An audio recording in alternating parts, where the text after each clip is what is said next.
Segunda parte da Comissão Executiva, estamos a olhar para a evolução do salário mínimo nacional em Portugal. E estávamos a falar precisamente sobre alguns dos argumentos a favor ou contra de se aumentar o salário mínimo. Um dos argumentos a favor, e alguns estudos empíricos têm mostrado isso, tem que ver com o facto de aumentar o salário mínimo não trazer pobreza, mas trazer arrastado o crescimento económico.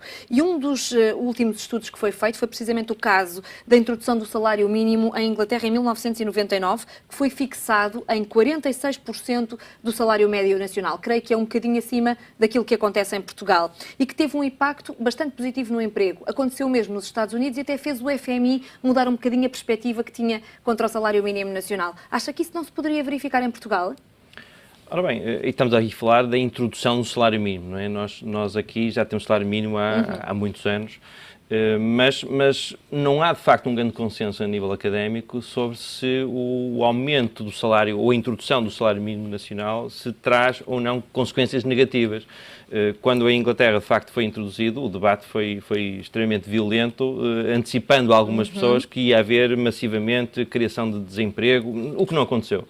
Não aconteceu, até porque a percentagem de empresas que de facto recorrem ao salário mínimo num país mais desenvolvido tende a ser relativamente baixa, a não ser nos casos em que o rendimento, como é o caso do Luxemburgo, é tão elevado que atrai gente de outros países, de imigrantes, que depois acabam por ter um emprego com salário mínimo que é muito elevado para os padrões deles. Salário mínimo no Luxemburgo? Mais de 1.500 euros. São 1.700 euros. Creio que são 1.700 euros e tanto que é um valor que atrai, obviamente, grandes fluxos de imigrantes, de tal forma que eles têm que limitar a entrada de imigrantes. Não é? O que é que justifica que o salário mínimo no Luxemburgo seja 1.700 euros, uma diferença tão abismal para Portugal, se estamos a falar de paridade de poder de compra? Isso significa o quê? Que a eletricidade, a casa, a água... Tudo é mais caro. Tudo é mais caro no Luxemburgo. Tudo é mais caro, mas não é 3 vezes mais. Ou seja, sendo mais caro, nada que justifique, digamos, uma desproporção tão grande. É preciso ver que o Luxemburgo é um país muito especial, é um país pequeno e é um país que vive muito do setor financeiro e tal como na Suíça vive muito do setor financeiro e segurador. Portanto, isso tem um efeito de subida dos rendimentos médios que depois se alastra toda a economia e havendo um território relativamente contido, a procura de bens imobiliários, por exemplo, torna os preços muito mais elevados, o que, por sua vez, tem um efeito nos preços, nos salários que são praticados. Portanto, há todo um efeito de arrastamento. Precisamente esse era um dos argumentos também introduzidos aqui nesta questão desses estudos empíricos feitos em Inglaterra e nos Estados Unidos, de que o facto do salário mínimo ser mais alto arrastaria depois e empuxaria para cima os salários médios. Mais uma justificação para aumentar o salário mínimo. Sim, vamos lá ver. Eu acho que num país como o nosso teria um efeito económico interessante que tem a ver com a situação atual. Nós temos cerca de 13% de pessoas que estão com salário mínimo. E nós sabemos que essas são pessoas que têm uma taxa de poupança quase nula porque, enfim, podem sobreviver, estão ligeiramente acima do limiar mínimo de pobreza, que está estimado em cerca de 450 euros, 420, 450, e, portanto, qualquer aumento de salário aí imediatamente traduz em consumo. E se nós temos para não se traduz em poupança, isso está estudado. Não se traduz em poupança. Para esses níveis que estão determinados. E, portanto, se nós temos, para outro, 13% da população que ganha poder de compra, isso obviamente vai gastar e vai ter um impacto no mercado doméstico. Mesmo que seja só mais 20 euros por pessoa, isso tem algum impacto na economia? Mesmo que seja 20 euros, porque estamos a falar de 13% da população, não é? E depois há efeitos de arrastamento que se propagam em toda a economia e, portanto, a tendência ao consumo é muito elevada nos patamares mais baixos. Por isso é que, dependendo dos países, se nós temos um rendimento médio já bastante elevado e representa poucas pessoas de salário mínimo nacional, não é, de facto, um aumento de salário mínimo que vai implicar muito mais custo nas empresas. Vai implicar até, enfim, algum poder de compra adicional, mas percebo que os efeitos sejam difíceis de detectar porque as realidades são muito distintas. Aqui em Portugal, volto a dizer que acho que poderia haver um efeito positivo, mas tem que ser com muita cautela, porque nós podemos aumentar gradualmente. Não sou a favor de aumentos drásticos, porque isso pode ter consequências. É o quê? 100 euros? 100 euros seria drástico. Um aumento aceitável a 50? Sim, eu acho que nós temos tido aí aumentos que vão no caso dos 5%, não é muito fácil fazer mais do que isso sem haver algum risco de que certos setores, e isso das microempresas, possam de facto vir a ser afetadas por isso. E portanto, acho que temos condições para poder subir o salário numa altura como esta, mas regradamente e numa perspectiva de que a longo prazo não queremos depender disso. Nós queremos é que as pessoas saiam do limiar da pobreza, mas isso não se faz sem aumento da qualificação, sem aumento do investimento, sem aumento, digamos, da maneira da oferta de posições de trabalho de alta qualificação tecnológica. O que me está a querer dizer é que não acredita que haja pessoas com qualificações que estejam a ser contratadas pelo salário mínimo, mas isso pode estar a acontecer. Pode acontecer, mas é pontual e não são assim tantas quanto isso. Não é? E há já agora um outro efeito também. Do ponto de vista do Estado, se nós aumentamos o salário mínimo, significa que menos pessoas estarão interessadas em ter um subsídio de desemprego, por exemplo. Porque às vezes há pessoas que simplesmente não estão ao trabalho, querem trabalhar, porque aquilo que acabam por ganhar em condições de subsídio de desemprego não é tão diferente. Ou seja, voltar ao mercado de trabalho nem é um incentivo nesse caso. Sim, e nós sabemos de alguns estudos também que há um efeito de incentivo também se o salário mínimo for relativamente superior. E isso para o Estado são boas notícias porque significa que paga menos subsídios de emprego, paga-se mais contribuições e, portanto, globalmente pode haver esse efeito positivo do ponto de vista do Estado. Acredita também neste arrastamento ou não, para a economia portuguesa? Eu só gostaria de acrescentar a análise de Jorge, com a qual eu concordo em absoluto, que aumentar ou não aumentar o salário mínimo ou até o salário médio, que se fixa por si próprio ou não é de acordo com a massa salarial que paga, vai depender também do espaço. E se estamos a nos basear na nossa abordagem em vantagens comparativas ou em vantagens competitivas. Porque se estamos baseados nas vantagens comparativas, isto é, com base nos custos de fatores de produção, obviamente a margem para aumentar o salário mínimo é extremamente reduzida. Então, está a falar agora na competitividade e nas exportações, é isso? Não é só nas exportações, é porque as vantagens competitivas dependem também muito da atratividade dos espaços onde estamos a falar. Por exemplo, Londres é uma das cidades mais caras da Europa, provavelmente a mais cara, e as pessoas não deixam de ir a Londres e pagar os serviços, quer de hotelaria, quer de restauração, quer de transportes, porque em termos de transportes, provavelmente o Reino Unido também é um dos países mais caros e, portanto, as pessoas são disponíveis para pagar isso. Portanto, existe aí uma margem para um país onde as pessoas são dispostas a pagar mais para o mesmo serviço para aumentar os salários e ter salários médios muito acima da média europeia e, obviamente, muito acima... Pagam mais, mas também ganham mais, não é? Está bem, mas mesmo o turista que vai lá, evidentemente, está disponível para pagar mais. Em segundo lugar, há outros fatores de competitividade. Por exemplo, a imagem, a marca e a importância do Made in. Por exemplo, nós sabemos que um conjunto de países europeus, como a Suíça, por exemplo, na área dos relógios, o Swiss Made é muito importante. Quando nós falamos dos produtos cosméticos, da perfumaria, etc., o Made in France é muito importante. Quando nós estamos a falar de alta costura, o Made in France, Made in Italy também é muito importante. E quando falamos de sapatos, o Made in Portugal também já é muito importante. Portugal, embora continue a ser um nicho muito interessante, mas não suficientemente robusto para suportar toda a economia. Preciso termos muitas coisas em simultâneo para termos uma economia extremamente atrativa, que se permita o luxo, com base em vantagens competitivas, de aumentar os salários. Porque no dia onde... Repare, eu não sei o que é que acontecerá, por exemplo, a nível do turismo em Portugal, se de dia para o outro os serviços turísticos passam a custar tanto como no Reino Unido como em França. Eu não tenho bem a certeza. Não sei se nós continuaremos a receber os tais 14 milhões de turistas. Mas já reparou no setor do turismo, não, do calçado. Queria-me focar aí. Eu não sei quanto é que ganham em média os trabalhadores que trabalham nessa área, mas efetivamente Portugal já não concorre aí em termos de competitividade pelo preço. Muito pelo contrário, os sapatos portugueses são os segundos mais caros do mundo a seguir aos italianos. Claro. Podemos ter tecnologia de ponta em setores artesanais e pagar melhor às pessoas. Sabe porquê que o setor do calçado em Itália, até vou considerar a Itália, que continua a ser o líder mundial do calçado de luxo, 100% couro, porque é que está à frente? Porque há uma grande capacidade de gestão da cadeia de valor.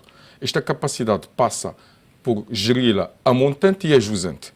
Ou seja, a montante em termos de design, em termos de cultivo da própria imagem do calçado italiano, etc., e a jusante em termos de comercialização. Relativamente à fase fabril, muita coisa é subcontratada, ou seja, é a gestão de redes de produção à escala planetária. Hoje, o sapato italiano, em termos industriais, quase que não está a ser fabricado em Itália. Em Portugal também, tendencialmente, os empresários já estão a perceber isso. Muita parte do calçado português, por exemplo, o fabrico das gáspias, que é a parte que tem uma grande intensidade da mão de obra, muitas vezes é subcontratada fora de fronteiras. O deixamos para Portugal são os aspectos muito mais complexos da montagem do calçado, do próprio design e da própria comercialização.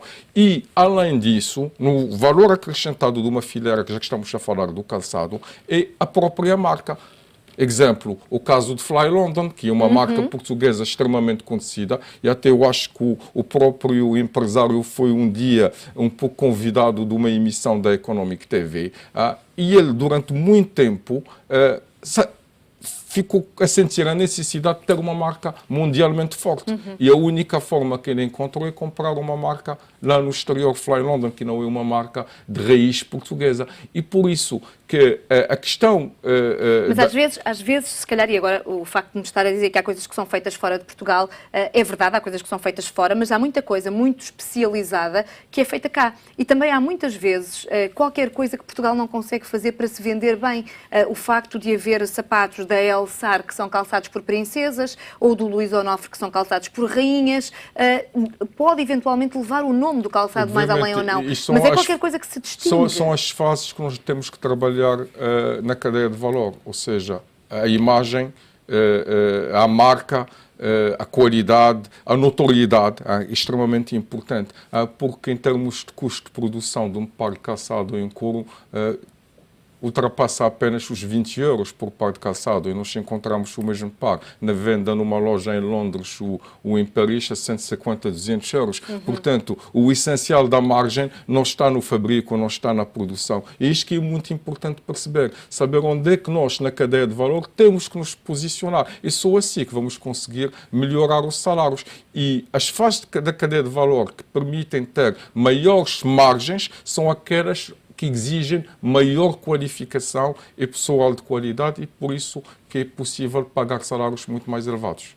Muito bem, gostava agora de me centrar estes últimos 10 minutos de programa a falar-nos um bocadinho sobre aquilo que são as oportunidades de emprego em Portugal. Há muitas pessoas que continuam no desemprego, a taxa de desemprego desce, mas de forma bastante moderada, mas olhamos para as áreas e as empresas que estão a contratar e há cerca de 70% dos empresários que foram contactados para um estudo e dizem que têm efetivamente vontade de contratar e que vão fazê-lo em 2015.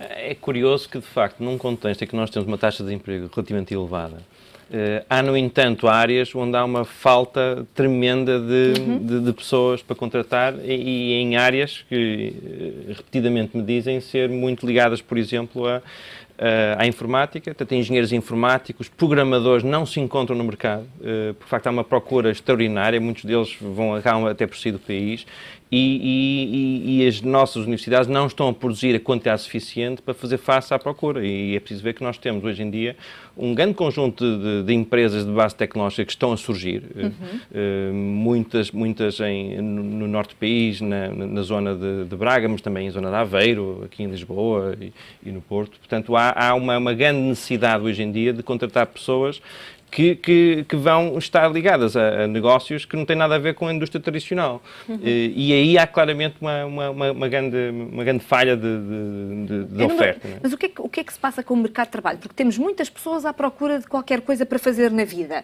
querem trabalhar, mas depois temos as ofertas que continuam por preencher e muitas empresas a oferecer lugares que até parecem à partida atrativos. Continua a haver aqui um desajustamento entre a oferta e a procura. Como é que isto se consegue suprir? Existe, é preciso ver que isto também tem muito a ver com a maneira como o nosso ensino superior está estruturado, não é? Portanto, nós não temos a flexibilidade para uma adaptação imediata àquilo que são as necessidades das empresas e do mundo em mudança. Portanto, o mundo hoje em dia muda muito rapidamente e as necessidades alteram-se radicalmente.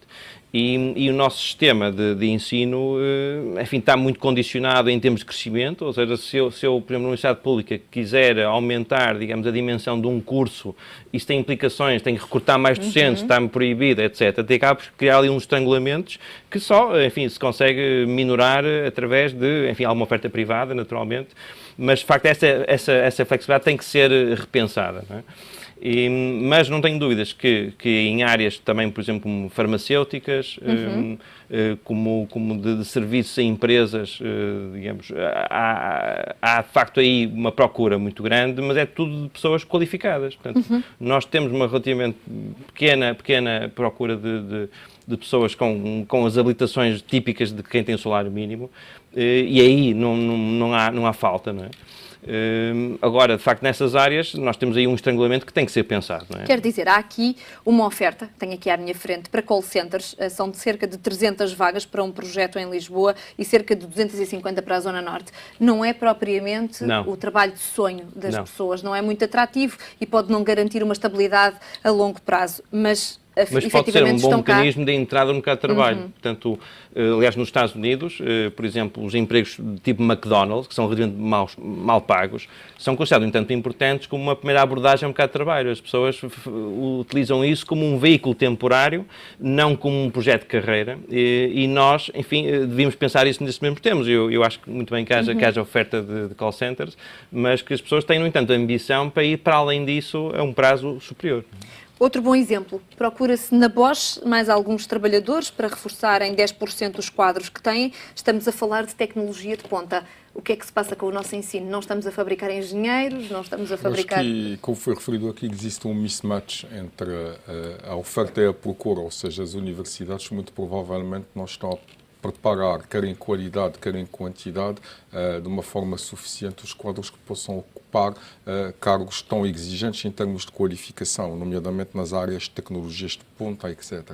E daí que, por exemplo, na minha universidade, qualquer ciclo de estudo que é lançado, primeiro é validado junto do próprio mercado do trabalho, para saber se realmente é aquilo que estas mesmas empresas estão a necessitar para o futuro. E depois há um outro aspecto que é muito importante para evitar este mismatch, e penso que muitas das universidades estão a seguir este exemplo, é fomentar o estudo em regime de alternância, isto é, ter o estudante dentro da universidade, mas alternando com o mundo empresarial, isto é, trabalhando em estágios de longa duração ou em part-time, por forma a confrontar em permanência aquilo que está a ser adquirido dentro dos laboratórios e salas de aulas e aquilo que é a realidade das empresas, embora deva haver, digamos, uma sintonia, quer entre os programas, quer entre as necessidades das empresas. Eu penso que isto é uma via para ultrapassar e para responder.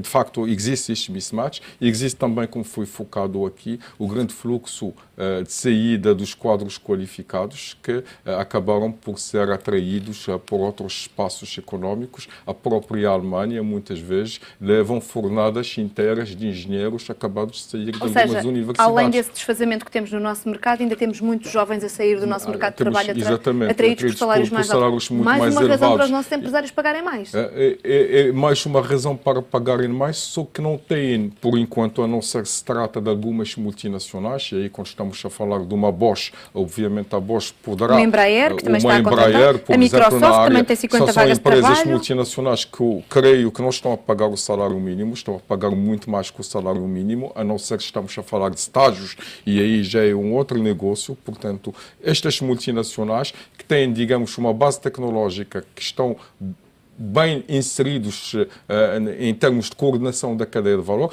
têm condições para pagar muito mais. Agora, as empresas genuinamente nacionais têm alguma dificuldade para pagar muito mais comparativamente a outros países da Europa que têm, digamos, outros atributos que lhes permitem, por exemplo, quando eu... Mas Portugal não vai querer nunca ser um desses países da Europa, poder pagar mais pelos seus quadros, poder direcionar-se mais para estas tecnologias de ponta? Claro que tem que ser um país no futuro que esteja dentro deste caminho, mas este caminho significa salários, significa tecnologias de ponta, significa gestão de marca, significa gestão da notoriedade, significa posicionamento no mercado e algo que tem que se trabalhar, é do longo alcance, não é de um dia para o outro. E já está a ser feita alguma coisa ou não? Eu vou dar só um exemplo. Falamos de marcas globais, por exemplo. Diga-me um nome de uma marca global portuguesa. Só a Flylandon, assim, de repente. Também já é global, não é? Sim, mas tirando isso, uma marca global do tipo Siemens, ou do tipo Bayer, ou do tipo Bosch. Renault, ou do tipo Bosch, ou do tipo Embraer, ou do tipo Airbus, ou do tipo Boeing. Ficou o desafio para si. Quais são estas Lembra-se de marcas? alguma empresa Temos a portuguesa? Parfois, por exemplo. A para revelar? Sim, mas são... Agora, não é alta tecnologia. Não é alta tecnologia Isso é e verdade. não é grande escala, porque Sim. preciso ver que nos negócios é a escala muitas vezes que faz a diferença. E quando existe escala, existem condições para pagar. E Mas para eu ter qualidade, eu tenho que pagar melhor. Esse desafio que me fez é interessante e às vezes é preciso perceber porque é que não está a marca portuguesa. Porque temos, por exemplo, Portugal a fabricar coisas para a Adidas, para a Fred Perry e para outras grandes, por exemplo, somos os maiores produtores mundiais de cortiça, por exemplo. A rolha é portuguesa, mas o champanhe é francês. Ou seja, mesmo aquelas áreas de atividade onde nós somos muito bem posicionados, estão na parte submersa do iceberg. Como é que passamos para a parte mais frontal, para a linha da frente, em vez de estarmos na parte mais submersa? Eu acho que muitas vezes é uma questão de ambição, ou seja, com grande frequência as empresas bem-sucedidas acabam por atrair a cobiça, vamos chamar assim, de multinacionais que as compram e que acabam por tê-las no seu universo. E não são muitos os empresários que tenham uma visão global e que tenham a ambição de se tornar globais. Há alguns, eu lembro, por exemplo, um grupo RAR, que é uma empresa familiar e que tem uma postura de muito longo prazo, o próprio Grupo Sonai e outros, têm alguma ambição a nível de globalização, mas com frequência, nomeadamente as próprias startups que surgem em Portugal, com algumas exceções, a partir do momento em que ganham alguma dimensão e poderiam ir mais além nesse processo, acabam por ser compradas. E nós vivemos, por exemplo, o próprio setor bancário, hoje em dia, que tinha ambições de ter, digamos, uma expansão ao género da banca espanhola, por razões que têm a ver com vicissitudes internas, têm a ver com questões às vezes particulares, não conseguem desenvolver suficiente para criar estas marcas globais que nós gostaríamos e nós teríamos capacidade de o fazer. Muito bem, não conseguimos encontrar resposta para tudo, mas conseguimos fazer uma boa reflexão sobre este tema. Senhores, muito obrigada por terem vindo a esta Comissão Executiva que hoje fica por aqui. Foi um gosto tê-lo desse lado.